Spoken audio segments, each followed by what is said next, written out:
Bom dia, amigos, tudo bom? Aqui quem vos fala é Maxwell Rodrigues, o artista plástico. Estou hoje aqui para falar a vocês sobre no livro Alquimia de uma Alma, certo? Aqui continuando o capítulo 5, né? E a parte 2, onde eu falo sobre a potencialização mental, né? Usada por nós templários.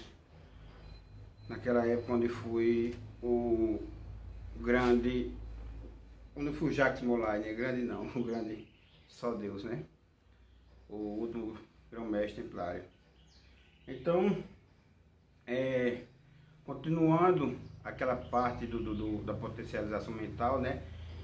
Olhando de uma forma científica, né? Nós tínhamos uma forma de dizer naquela época que é diferente, era uma ciência, veja só. Nós templários nós tínhamos médicos, nós tínhamos alquimistas, né, que também eram, além de fazer as poções mágicas, buscavam sempre a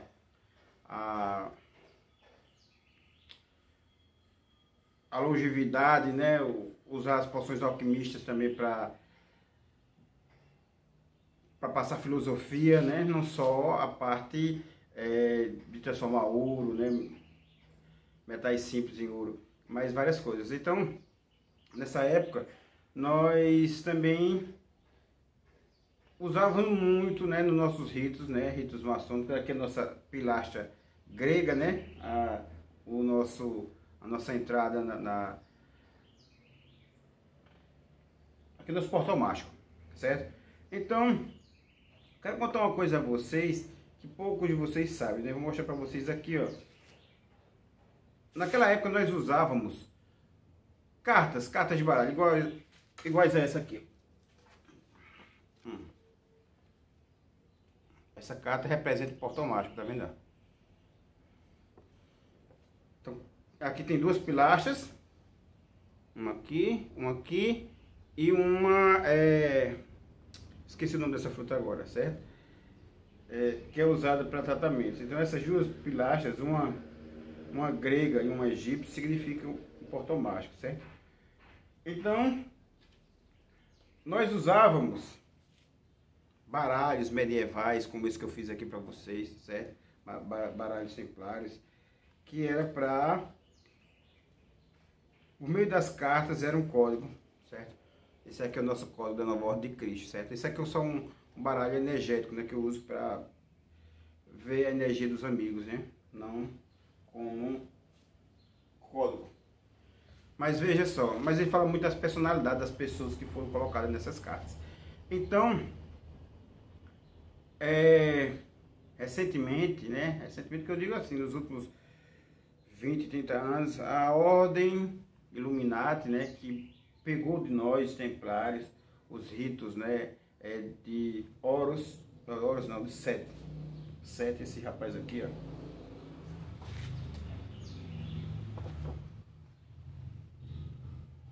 Sete, isso aqui é um desenho meu, certo, pessoal? Sete, ele era o deus negro, dos ritos negros, né?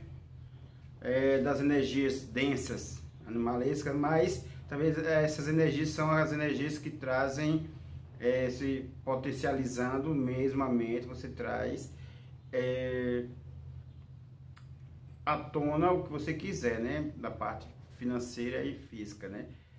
Mas você também pode trazer essas coisas, essas bonanças, por meio da potencialização crística do bem, né? Então vamos falar um pouco sobre o dia 11 de setembro de 2011, com as Torres Gêmeas, né? Aquele período onde foi feito pela Ordem Illuminati, pelo seu Papa, que a mim não compete aqui julgar o nome dele, né? Nem falar porque... Naquela época ele era presidente dos Estados Unidos e ele, em 2 dias antes do atentado das Torres Gêmeas, ele pegou a cartazinha aqui assim, ó. Uma palestra, quando antes de terminar, ele fez assim, pá. Ali estava as 2 Torres Gêmeas e ali era o sinal para que aqueles aviões caíssem naquelas Torres Gêmeas. Bom, Aí foi fácil, né? Juntou a coisa, o bom ao agradável. Foi falado que o atentado era feito por Bin Laden, que Bin Laden era terrorista, que Bin Laden... Mas Bin Laden era outra pessoa de outra ordem secreta que estava usando da milícia, né? Para poder destruir os Estados Unidos. Né? Não era os Estados Unidos, veja. Não era a nação, era uma ordem secreta que ele queria destruir, certo? Então, por quê? Aí vamos, né? Vamos falar sobre isso agora, certo?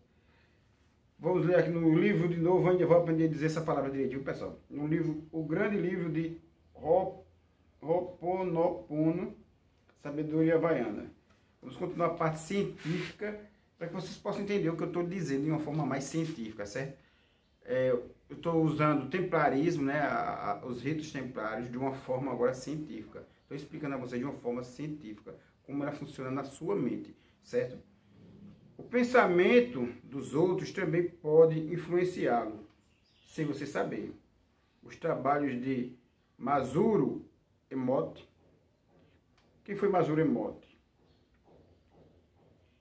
Está no livro As Mensagens da Água, A Vida Secreta da Água, de São Paulo, Cortes, a editora, 2007, certo?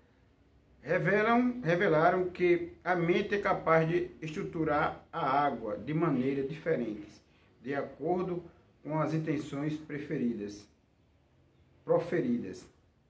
Portanto, é muito provável, para não dizer certo, né, que os pensamentos dos outros possam modificar a estrutura da água presente no seu organismo. Pois bem, você é constituído de 70% a 80% de água. Esse número indica, por si só, o quanto os pensamentos alheios podem ser perturbadores para o seu organismo. E por conseguinte, para você, principalmente se eles forem negativos a seu respeito. Veja, se alguém já ouviu falar, né, nos nossos tempos atuais, sobre olhado, né, que é as senhoras bezedeiras que fazem umas orações maravilhosas, beze você com um raminho de arruda para tirar os maus olhados, certo? Aquilo existe, certo? São uma pessoa com, não digo inveja, mas um rancor, né? Uma mágoa de você, ou então são espíritos que não são afins, né? Ou então concorrente seu de mercado de trabalho, né? Que infelizmente a humanidade se programou para esse negócio de concorrência de trabalho, e isso não existe, certo? Isso é uma infantilidade imensa.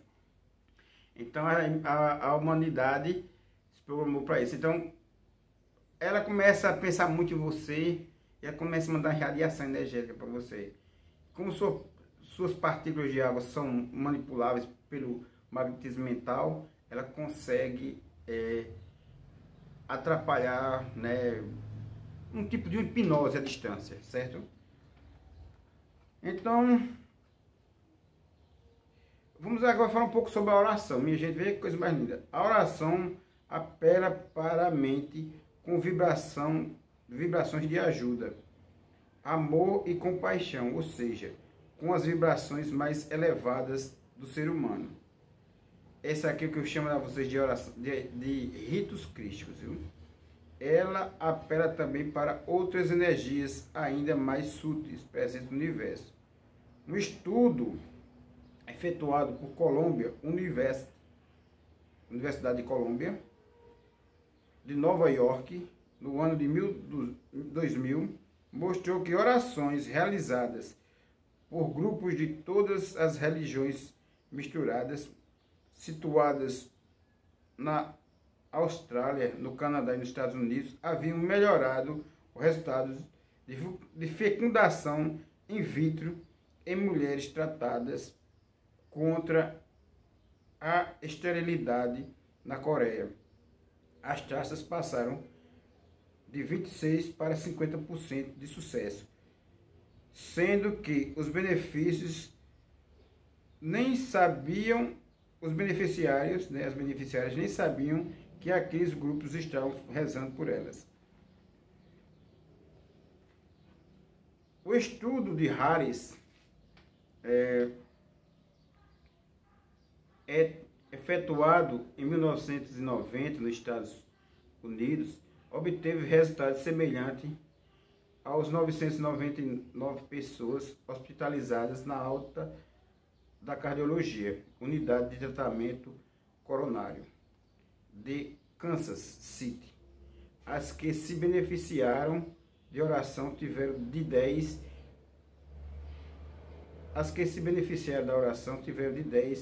a menos complicações por pós-operatórios do que as outras. Quer dizer, tiveram muito menos complicação, né?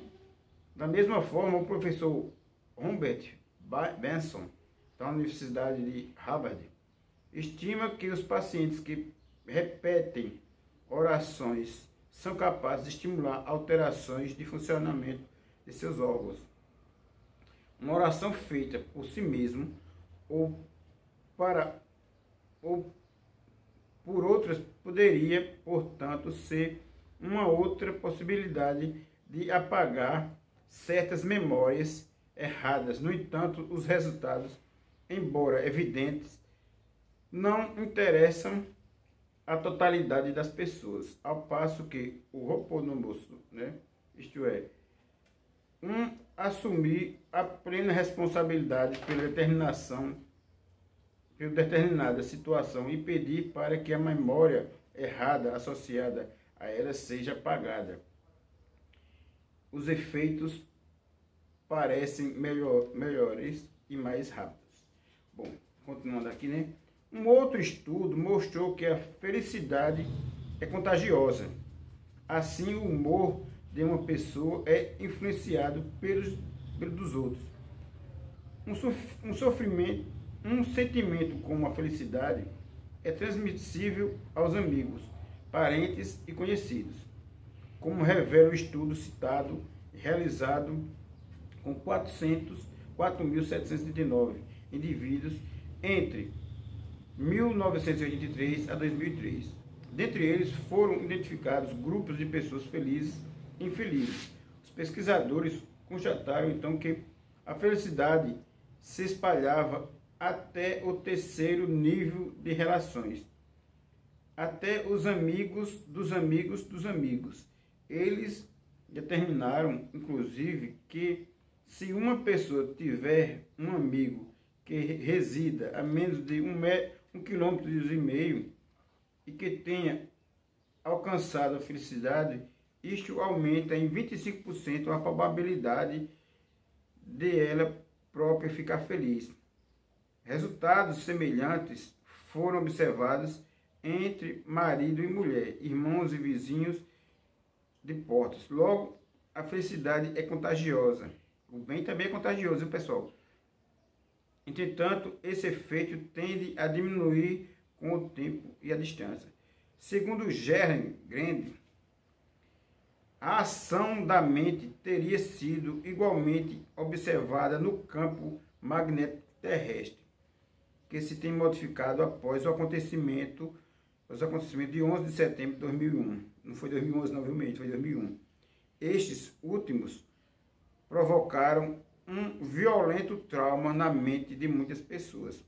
O choque foi tão potente, o choque foi tão potente, tão violento e traumático, que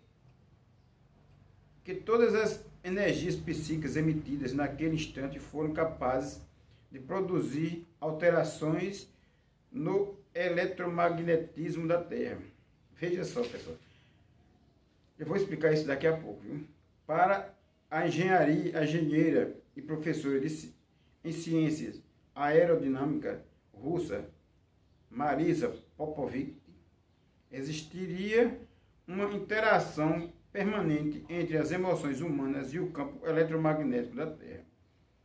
Os pesquisadores russos tiveram, assim, observado a presença da zona escura no campo eletromagnético em lugares onde guerras estavam sendo travadas, como por exemplo no Iraque. Marina Popovic também afirma que os pensamentos emitidos pela humanidade podem influenciar a atividade do Sol, do nosso planeta, e por sua vez teria chegado hoje à saturação, né?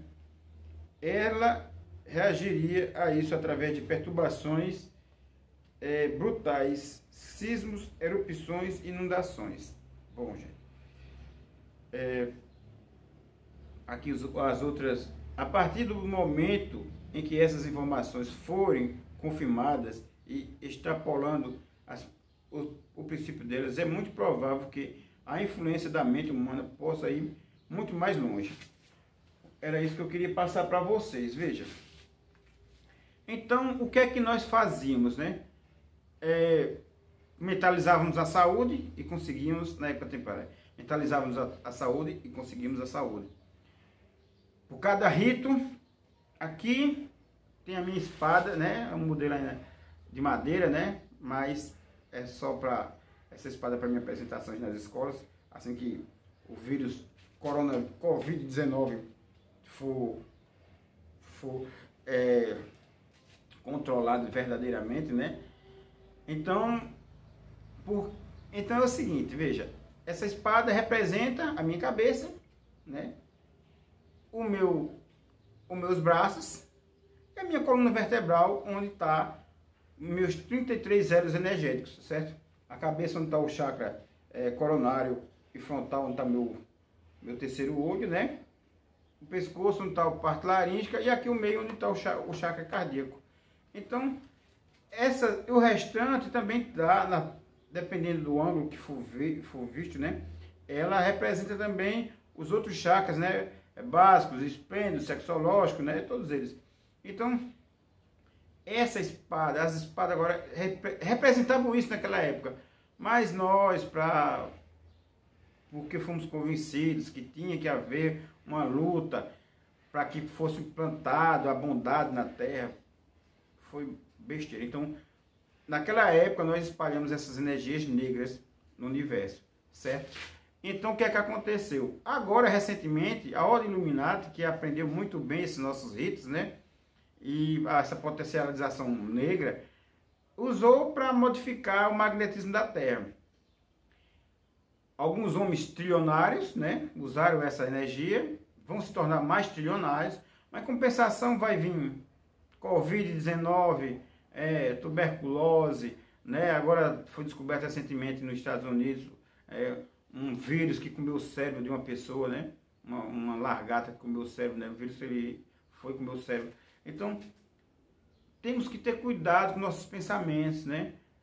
Nossos pensamentos positivos, nos trazem imunidade, né? Nosso sistema imunológico fica mais potencializado, mais humanizado, né? Mais energizado, os chakras ficam todos abertos, e assim não tem pontos negros, pontos energéticos em curto-circuito.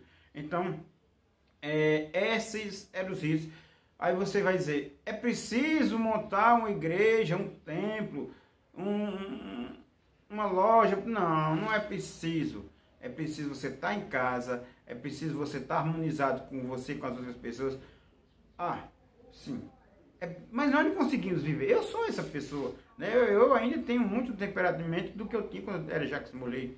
Então nem todo dia eu estou harmonizado. Às vezes eu não me irrito com um cara dar um tapa no meu rosto, né? Mas pode ser que daqui a pouco eu me irrite com um tropicão, né? Então,